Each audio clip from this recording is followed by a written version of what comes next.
雖然係落山，但係由於而家嘅氣温呢係超過34度，咁呢啲植物喺太陽之下曬住呢，就啲熱氣升翻上嚟。就算呢度有少少風呢，但係大多數時間呢個感覺都係好翳焗，所以就算落山短短1.5公里呢，其實我行得好慢，所以大家要留意，即係特別係天氣熱嘅時候呢，嗰個調節要大好多。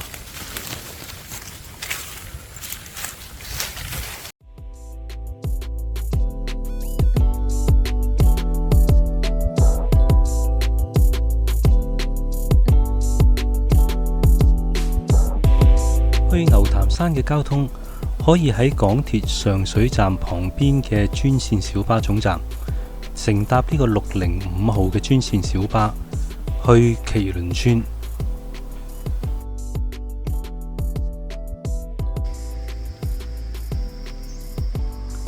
入咗嚟麒麟村之後呢，就可以同司機講喺涼亭有落。咁呢度如果喺地圖上面呢，見到係麒麟村遊樂場嚟嘅。咁喺呢個位置落呢，就啱噶啦，就係呢條斜路落嚟嘅車。喺涼亭落咗車之後呢，就行翻轉頭，咁大約30米度呢，就係嗰個登山點嚟㗎。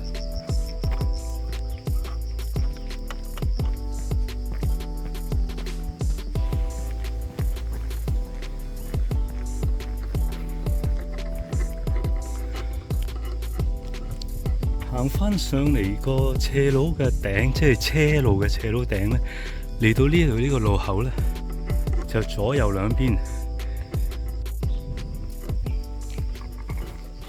咁左手邊咧，見到好多絲帶喺個路口。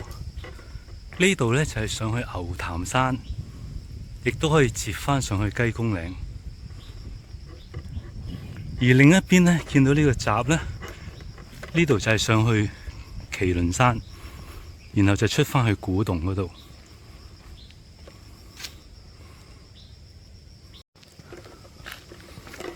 咁我就喺呢度上去牛潭山。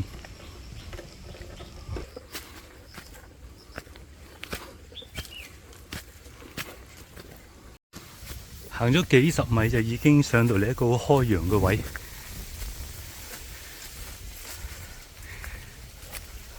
已經望到前面牛潭山嘅山頂。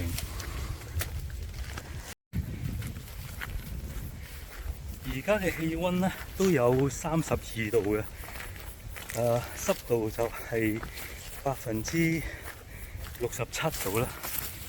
咁喺個太陽底下呢係熱嘅，不過暫時嚟講呢，呢度都有啲風。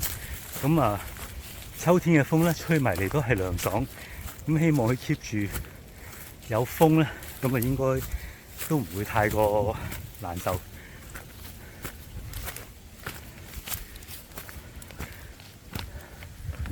咁呢度都望到兩邊，一邊係深圳，一邊就係上水一帶，好開揚。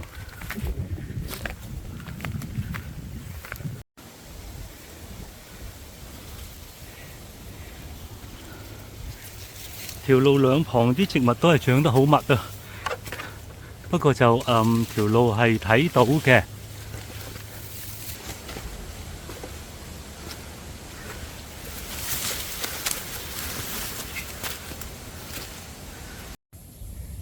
上到嚟一個少少平坦嘅位置啦，咁見到一支荒廢咗嘅標高柱。呢度嘅高度大約係海拔230至240米度。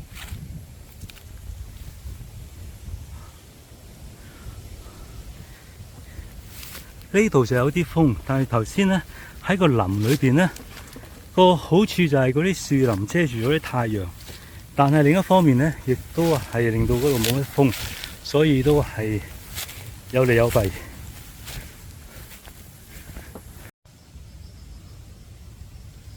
呢啲唔知係乜嘢嘅野果，幾靚。咁野果當然係唔好採摘嚟食啦。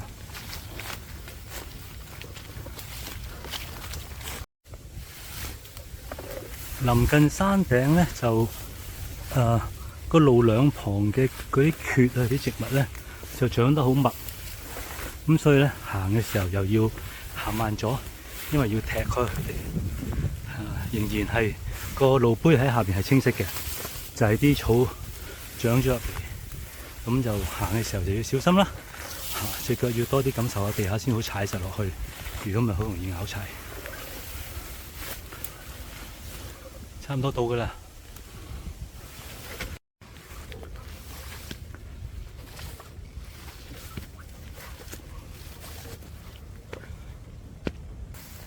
好，上到嚟牛潭山嘅山頂，見到呢支標高柱。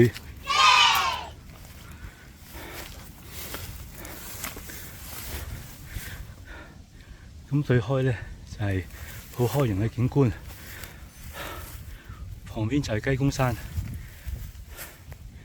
喺度休息一陣，原路折返。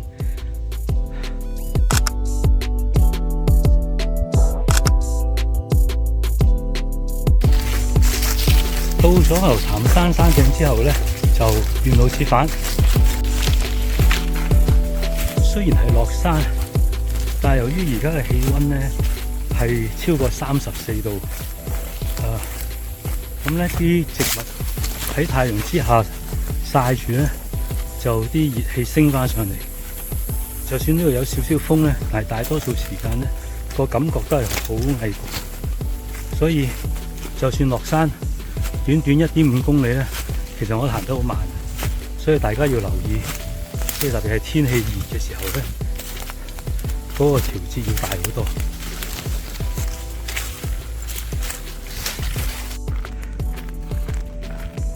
翻到嚟電線杆對面就係麒麟山。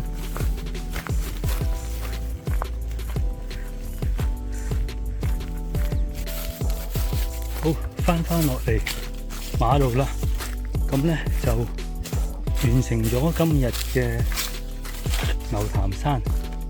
咁總括咧就係因為溫度好高，都達到超過34度，咁所以個進程比較緩慢，上同落都會變得慢。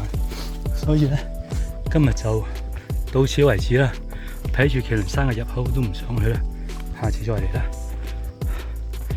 好，下次再見，拜拜。